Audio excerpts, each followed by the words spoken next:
Цэны на нафту ўзляцелі адразу пасля таго, як Ізраіль і ЗША пачалі бамбаваць Іран, а той у адказ заблакаваў Хурмузскую пратоку.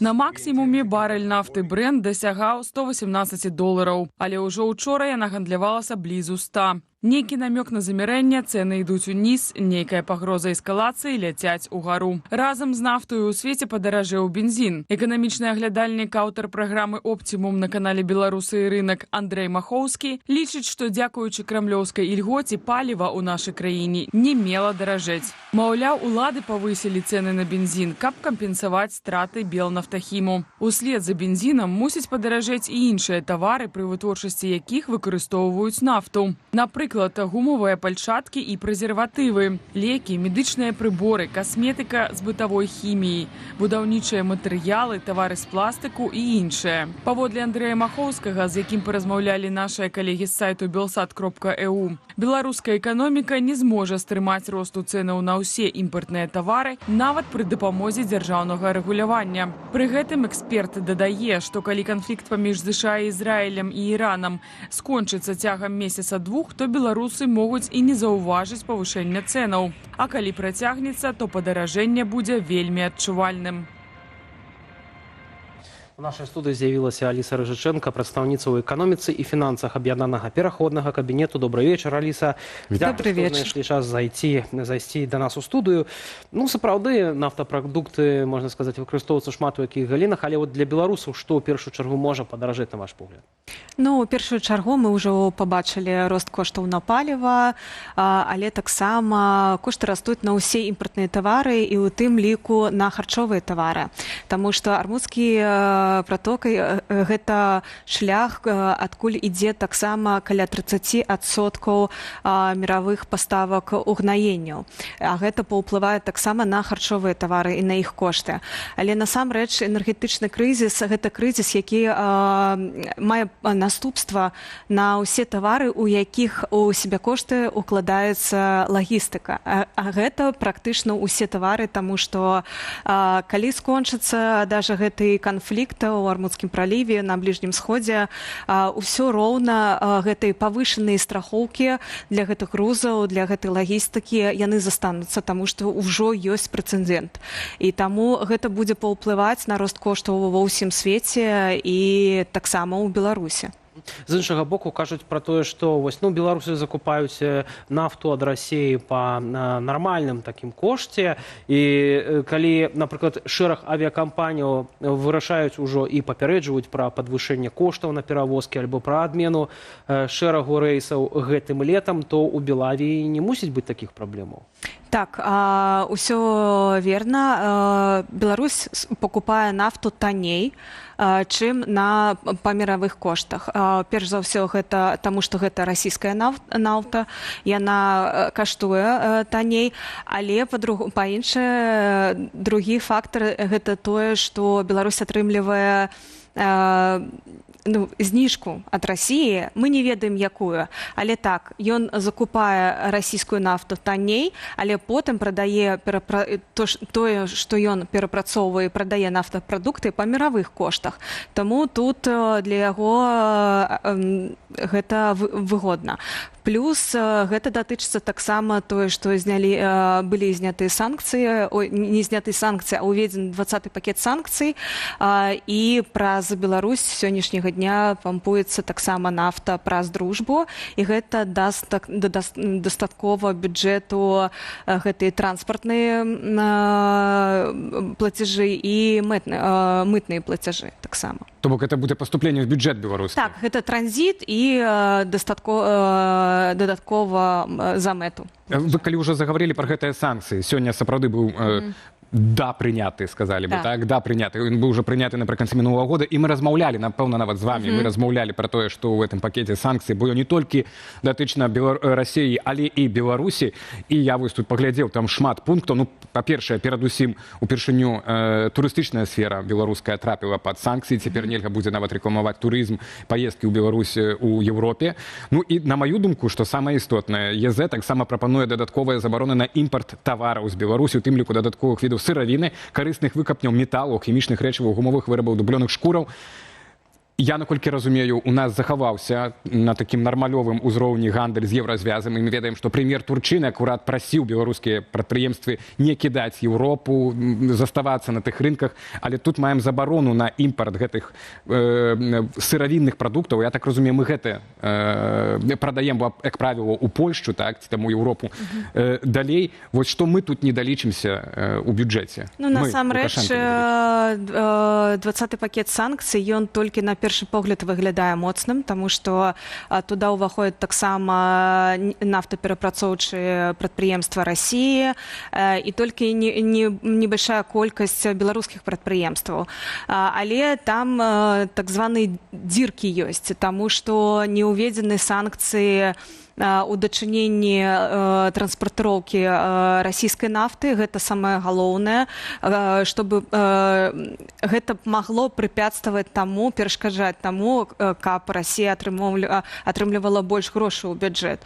І зараз гэтага не ўведзена, але дзякуючы гэтым, канешне, Украіна атрымала велізарны крэдыт, але ў дачыненні Беларусі гэта не тыя санкцыі, якія насамрэч маглі бы быць паспяховымі і усур'ёз паўплываць на ваенна-прамысловы комплекс Беларусі. Таму што ўсё роўна застаюцца дзіркі, калі Беларусь можа атрымліваць еўрапейскія тавары з іншых краін праз трэція краіны. А вот по экспорту, бо імпорт в сэнсе з боку еўразвяза беларускіх тавараў і сыравіны, мы можам прадказаць, якое это будзе падзенне, не будзе падзення, колькі мы не далічымся грошай? Зараз гэта складана прадказаць, таму што насамрэч той экспорт, самы маржынальны экспорт, ён быў спынены ўжо даўно з Беларусі у еўразвяз, той, які прыносіў грошы. Калі зараз ідзе дачыненне да прадпрыемстваў, якія невялікія і даюць невялікія грошы і складаюць невялікую долю ў экспарце, таму тут насамрэч складана сказаць, што гэта будзе сур'ёзна паўплываць. Але вельмі важна, калі ідзе гаворка пра тавары, што гэта тавары падвоенага пазначэння, якія могуць выкарыстоўвацца ў ВПК. І гэта добра, таму што закупаць гэтыя тавары будзе патрэбна праз таксама трэцяй ці іншай краіны, і гэта будзе так даражэй. А могуць улады, як звыкла рабілі ўжо, рэгуляваць гэтыя кошты, гэтыя цэны? Ну так, яны могуць рэгуляваць, але што яны зробяць, калі імпартны тавар ужо прыходзіць себекоштам даражэйшым. Таму ён каштаваў умоўна 2 еўра, а зараз каштуе 4 еўра. Яны забароняць гэтыя кошты, тады і розніца, і опт не будуць прывозіць гэтыя тавары і не будуць прадаваць гэтыя тавары. Тады высокая рызыка дэфіцыту. Ну, але, адпаведна, гэтыя тавары па-любому прыходзяць у Беларусь, людзі іх купляюць за больш высокія кошты, пры гэтым самі заробкі ў Беларусі растуць, дэфіцыт, таму што працоўнай сілы, плюс трэба людзям сацыяльныя нейкія гарантыі даваць. І, адпаведна, ці інфляцыя утрымаецца на запланаваным узроўні. Цяпер она не мае больш за 10%. Ці вот выйдзе за гэтыя 10%? Ну, перш за ўсё, калі мы глядзім на тэндэнцыю росту заробкаў рэальных, это на сённяшні дзень крыху больш за 7%, але інфляцыя за год складае таксама гэтых 7%, крыху больш таксама за 7%. Таму тое, што падымаюць заробкі, гэта ўсё з'едаецца інфляцыяй. І рост коштаў будзе працягвацца, таму што рост коштаў будзе ва ўсім свеце на розныя тавары, і гэта будзе паўплываць на беларусаў. Але яны будуць бачыць гэта не зараз, таму што зараз прадаецца ў магазинах тое, што было на складах. Але крыху пазней, праз месяц, праз 2 мы ўбачым рост кошту. Увесь час бачым, што ўрад і асабіста Александр Лукашенко спрабуе дыверсіфікаваць гэты экспарт адносна Расіі, а пры гэтым да сённяшняга дня мы вельмі моцна завязаны на іхную эканоміку, і вось шведская выведка паведамляе, што вельмі кепская сітуацыя ў прынцыпе можа назірацца, што ўрад Расіі хавае рэальны стан эканомікі. Спадарня Аліса, што вам вядома, як гэта можа паўплываць на нас беспасярэдна? Ці больш за шведскую выведку вам вядома? Ну, перш за ўсё, так, тут такая двубокая сітуацыя, таму што з аднаго боку Расія зараз атрымлівае больш грошай, таму што нафта стала даражэй, кошты на нафту падняліся, але гэтага не хапае, таму што насамрэч у расійскай эканомікі вельмі шмат праблем. Напрыклад, за первы квартал у іх дэфіцыт бюджэту склаў амаль што 5 трыльёнаў, 4,6, але гэта была дапушальная рамка на ўвесь год, але ён ўжо случыўся ў першым квартале. Вось. І таму тыя грошы, якія яны атрымліваюць дзякуючы таму, што кошты падаражэлі на нафту, гэта ўсё роўна не хапае і недастаткова, каб закрыць усе дзіркі ў бюджэце ў Расійскай Федэрацыі. Тым больш мы ўжо бачым доўгі час паведамленні з расійскіх рэгіёнаў, што інфраструктура ў вельмі дрэнным стане. Напрыклад, каля 50% гэта інфраструктура, якая павінна быць зменена, адрамантавана і гэтак далей. Што дзяржаўныя прадпрыемствы не атрымліваюць грошы пад дзяржзаказам, людзі не атрымліваюць заробкі, няма грошай у бюджэце, у местных бюджэтах, у рэгіёнах. І гэта вялікія страты, вялікія расходы, якія ніхто не пакрывае і няма грошай, каб гэта зрабіць. І больш таго, калі будзе інфляцыя, а яна будзе, таму што будзе інфляцыя і рост коштаў у ўсім свеце, гэта будзе адбывацца таксама і ў Расіі. І тады Цэнтральны банк Расіі вырашыць падняць зноў стаўку рэфінансавання, ключавую стаўку ў Расіі. І гэта будзе паўплываць на то, як і ў якім аб'ёме пакупаюць беларускі экспарт, таму што чым больш стаўка, тым менш даступных грошай для бізнеса. І таму беларускія тавары, грамадзянскія тавары, грамадзянскі экспарт будуць пакупаць менш, але ВПК, я думаю, што застанецца на тым жа ўзроўні. Ну, цікава, бо это чарговы абніжэнне будзе атрымліваецца імпарта з боку Расіі, беларускіх тавараў, так, бо ўжо было падзенне ад мінулага года зафіксаваны, і таму у Беларусі ўжо такія вялікія праблемы. У Расіі, так, вы апісваеце сітуацыю як трошки як з 90-х гучыць, так, ва ўсім свеце чакаецца энергетычны, так, это крызіс, інфляцыя, але ці гэта для Беларусі не стварае таксама магчымасці новыя, так, у той жа самай энергетычнай сферы, ці вось у Беларусь у новай гэтай сітуацыі крызіснай, так, ці вось гэты план той жа самы з вялікай угоды, так, з транспартам гэтых угнаенняў праз Літву, а нават з Украінай это все згучана і гэтак далей. У сённяшняй сітуацыі это вельмі перспектыўны, амбітны план, як выглядае для Беларусі быў бы карысным. Наколькі вы бачыце магчымасць рэалізацыю гэтага плана? Я больш казала, што гэта не план, а жаданне рэжыму, але зараз мы чуем тое, што Літва і літоўскія палітыкі пазначаюць, што іх стаўленне ў дачыненні Беларусі нязменнае, што санкцыі застаюцца, яны не адчыняюць Клайпедскі порт, таму гэта хутчэй немагчыма сёння.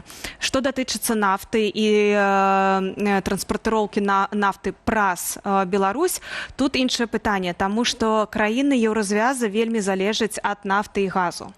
І калі ў свеце адбываецца энергетычны крызіс, становіцца менш нафты, яе недзе неабходна пакупаць. Вы таксама казалі, што вось авіаперавозчыкі ўжо скарачаюць свае палёты, Люфтганза на 20 000 скараціла рэйсаў толькі на летнія месяцы. І гэта сведчыць аб тым, што эканоміка зараз еўразвяза будзе перажываць, ну, скажем так, дрэнны час, калі надо будзе искать іншыя пуці. І вось тут для мяне вельмі важна, і я думаю, для нас усіх, каб гэты карыдор пампавання нафты праз дружбу не адкрыўся зноў праз Беларусь у краіны еўразвяза, у іншыя. Зараз гэта ідзе там, напрыклад, у Будапешт і Браціславу, каб гэта зноў не пашло ў іншыя краіны.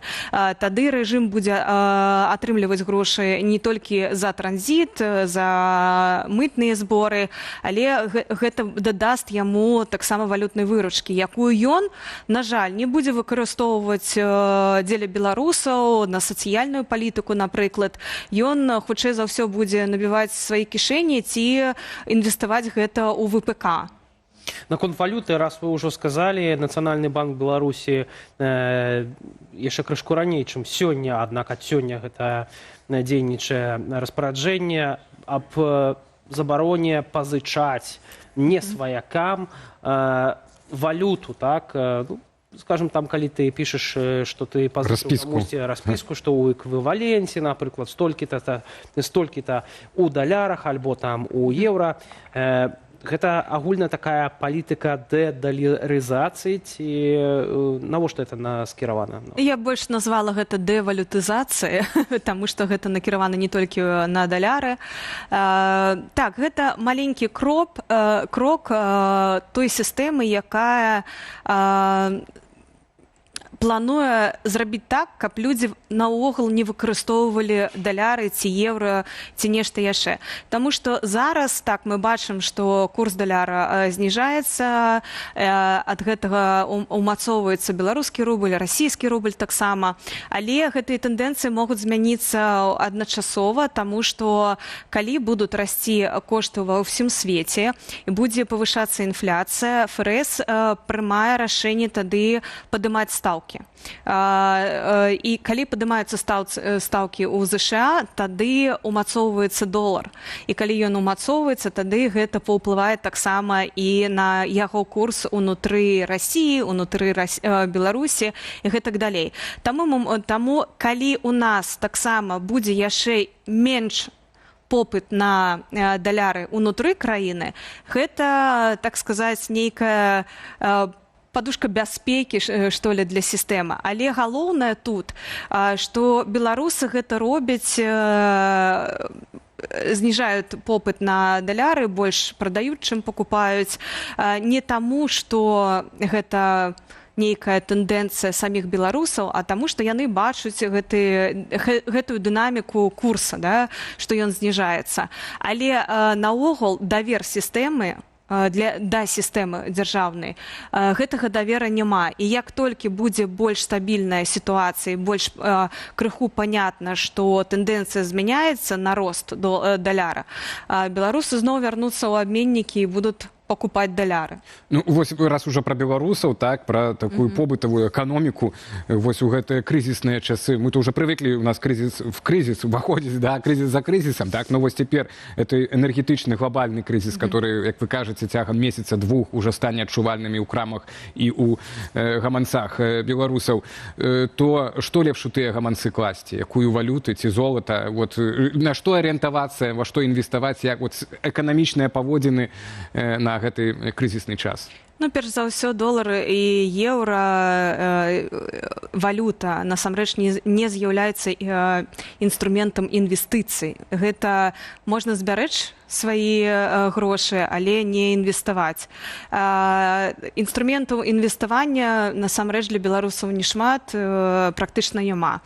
Што датычыцца, калі вы хаціце захаваць свае грошы, тады лучше абіраць дыверсіфікацыю, таму што гэта не толькі долары, гэта таксама могуць быць і еўра, але тут таксама нужно быць упэўненым, што будзе адбывацца далей, таму што, як я казала, эканоміка еўразвяза, яна больш залежная ад энергарэсурсаў, і калі гэты крызіс будзе працягвацца доўгі час, гэта адбудзецца таксама на эканомікі еўразвяза, і курс еўра будзе зніжацца тады. Вось. Таму тут беларусы павінны ведаць і зразумець, для чаго ім, на які час яны хацяць захаваць свае грошы.